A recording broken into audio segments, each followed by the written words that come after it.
안녕하세요. 그네모타임 플러스입니다.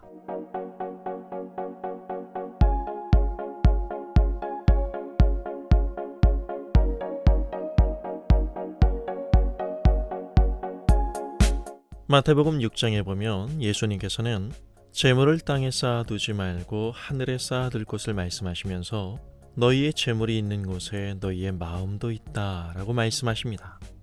크리스천들에게 있어 교회 출석과 관련하여 가장 열심히 한 것이 있다면 헌금 생활을 빼놓을 수는 없을 것입니다. 대체로 많은 사람이 교회 안에서 드리는 헌금을 어떤 명목이든지 간에 어렵지 않게 이 말씀과 연관시키기를 좋아하는 것도 사실이고요. 그런데 말입니다. 하늘의 보물을 쌓는 일이 그렇게 우리가 정해놓은 결론을 철석같이 믿는다고 해서 되는 일일까요? 헌금했다는 그 기록이 실적이 되어 그렇게 하늘의 보물로 쌓이게 되면 거기서나 여기서나 돈이 막 굴러 들어오고 삶의 환경이 환희로 송두리째 바뀌는 그런 날이 오기는 하는 걸까요? 글쎄요, 제 생각엔 아예 복권을 사보는 것이 더 빠를 것 같습니다. 솔직히 이런 미신적 해석을 하는 사람이 교회 안에도 적지 않습니다. 물론 세상 살기가 점점 힘들어지는 상황 속에서 누구나 예외 없이 기복 없는 안정된 삶을 살고 싶은 마음이야 다 같을 것입니다.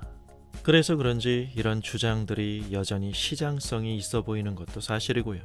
허나 문제는 무엇보다 우리의 기대로 도배된 마음 속에서 본 말씀에 대한 해석이 너무 소홀하다는 점에 안타까운 생각이 듭니다. 조금만 상식적으로 본문을 본다면 보물을 하늘에 쌓으라라는 이 말씀을 우리의 시각에 맞추어 이 땅의 공식으로 원리화시키는 이러한 일이 얼마나 우스꽝스러운 일인지 알게 될 것입니다. 이 말씀이 등장하는 마태복음 6장의 맥락을 자세히 읽어보면 분명한 하나의 힌트를 찾을 수 있습니다. 자신의 의의를 드러내기 위해 안간힘을 쓰는 위선에 빠진 사람들을 지적하는 맥락 속에서 본 말씀을 살펴보면 예수님께서 던지시는 물음 속에 이미 답이 들어 있습니다. 너는 지금 누구 앞에서 살고 있느냐? 너희 마음을 온통 끌어모으고 있는 대상은 대체 무엇이냐? 너희는 지금 바로 하나님 앞에서 살고 있다는 것을 언제나 명심해야 한다. 나 자신의 전유물로 여기던 나의 모든 시간이 하나님의 시간임을 기억한다면 하나님이라는 유일한 단 한 분의 청중 앞에서 우리의 인생이, 나의 삶이 언제나 노출되어 있다는 사실을 잊지 말아야 합니다. 우리가 이런 하나님의 시선을 의식하지 못하면 겸손이라는 것이 전혀 힘을 쓰지 못하기에 우리는 늘 사람들 앞에서 특별한 존재가 되기에 발버둥을 칩니다. 결국 하나님을 안이한 시각으로 보게 된다는 말입니다. 자신의 가치를 확인할 수 있는 특정화된 신앙적 공간에서 인정받는 존재로 살아보겠다는 순간적인 이벤트적 심리는 우리의 신앙을 결국 쇼로 만들어버립니다.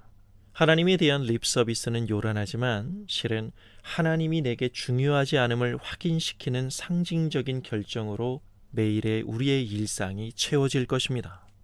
하나님이 아닌 심리적이고 물질적인 보상으로서의 신앙이 외쳐지는 곳에서는 막말로 못할 것이 없기 때문입니다. 우리가 어디서 무엇을 하든 십자가라는 하나님의 그 큰 사랑을 받은 자로서 매일의 일상에서 하나님과 이웃과의 관계가 건강하고 아름다운 관계로 나아갈 수 있어야 합니다.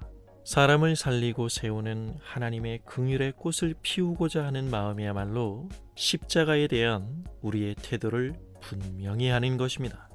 그리고 이 마음과 용기로 오늘을 다시 시작하며 사는 나의 모든 시간이 바로 하나님께서 카운트하시는 하늘의 보물일 것입니다. 감사합니다.